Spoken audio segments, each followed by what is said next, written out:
அனைவருக்கும் வணக்கம். டெங்கு கொசுவை எளிதில் கொன்று ஒழிக்கும் எளிய வழிமுறை பற்றி பார்ப்போம்.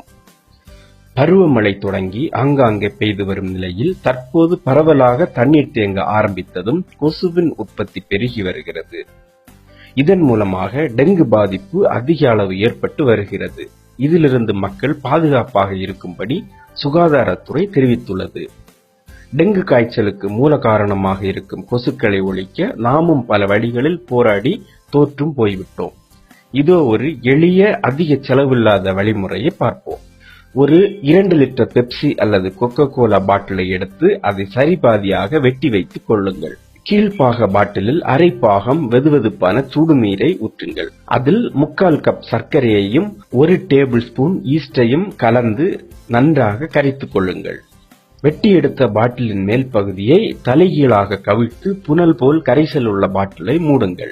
இந்த பாட்டிலின் சுற்றுச்சுவரை கருப்பு நிற காகிதத்தை சுற்றி ஒட்டுங்கள். இந்த கரைசல் உள்ள பாட்டிலை உங்கள் அறையின் ஒரு மூலையில் வைத்து விடுங்கள். இது எப்படி செயல்படுகிறது என்றால், இந்த கரைசலில் இருந்து கார்பன் டை ஆக்சைடு என்னும் வாயு வெளிவந்து கொண்டிருக்கும். இதனால் கொசுக்கள் கவரப்பட்டு இந்த பாட்டிலை நோக்கி படையெடுத்து வந்து பாட்டிலின் உள்ளே செல்லும். அப்போது அங்குள்ள இனிப்பு கரைசலில் ஒட்டிக்கொண்டு வெளிவர முடியாமல் அங்கே சமாதி அடையும். நம்மை கொசுக்கள் கடிப்பதற்கு நம்மேலுள்ள கோபமோ அன்போ காரணமல்ல. நாம் வெளிவிடும் கார்பன் டை ஆக்சைடு என்னும் வாயுவால் தான் கவரப்பட்டு அவைகள் நம்மை நோக்கி வருகின்றன.